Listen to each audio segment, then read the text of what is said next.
Life hinges on a couple seconds you never see coming. Mm. And what you decide in those seconds determines everything from then on, and you won't know what you're going to do until you're there.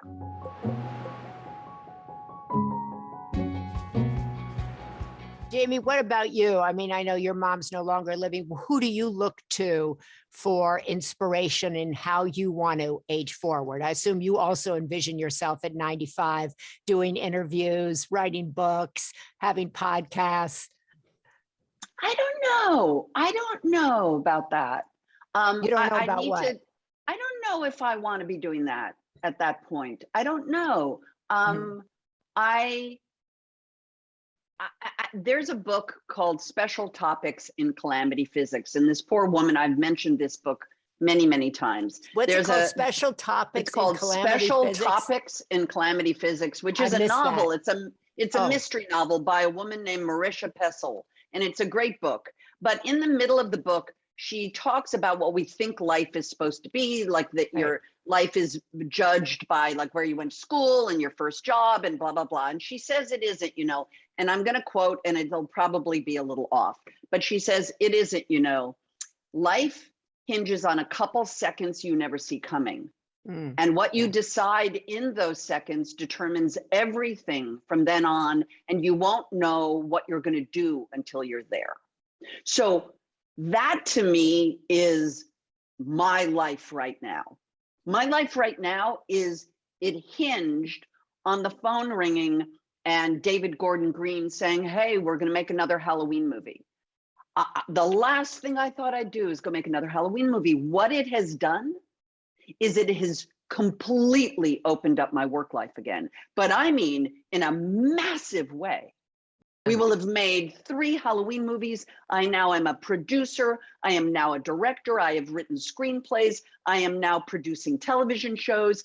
And that moment, that phone ringing and me picking it up and it being Jake Gyllenhaal, my godson on the other end of the phone saying his friend, David Gordon Green, who had directed him in that wonderful movie, Stronger, also about the Boston bombing, life hinging on a couple seconds nobody saw coming, that Jake, when he called and my life changed in that moment. And Maria, you know this, I saw Chris's picture in a magazine and said out loud, I'm going to marry him. And married Chris him. is her husband. Chris Guest is her husband. She picked him out of a magazine and said, that's it. But then I married him. I know you married him. 5 months. No, but my point is life hinged on a couple seconds I didn't see coming. So for me, I am just so open to life. I put myself in the path. I think you can't, one of the things I would say as an example to people, if that's the goal here, is you have to put yourself in the path of something. How do you do? What does that mean? That means be open to something. Like Vanessa was saying, try kickboxing, something like that. Something will happen. Nothing changes unless something changes. If status quo is death, that's stagnation, that's calcification, that's a death. The whole idea of metamorphosis is shedding old ideas, bringing in new ideas, and putting yourself in the path of love, of health, of creativity, of spirituality. But you have to put yourself in the path of it.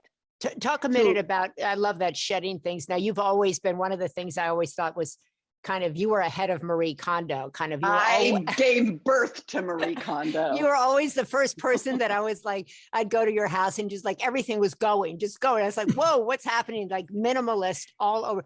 But tell me an idea that you've let go of. Maybe it's an idea of yourself, because Jamie is constantly, as I said, she was ahead of Marie Kondo. She was just always getting rid of everything, and her house is hyper organized, and there's no mess. There's a huge difference between her house and my house. Of like, I have photographs everywhere. Everything she has is like organized.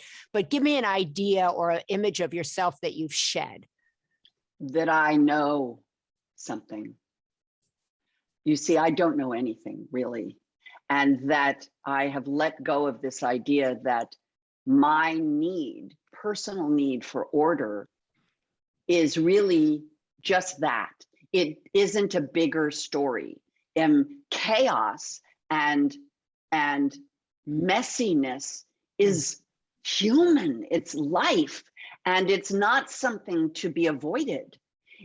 This just works for me. Go back to the Obama thing. You know, it works for me because it allows me now to not have to think about what I'm going to wear today, so I can think about, oh, who's going to play Scarpetta in the Patricia Cornwell series that I'm producing? Like, that allows me that creativity rather than that. But the biggest old idea is somehow that I know, you know, that what I know is what I don't know is a lot.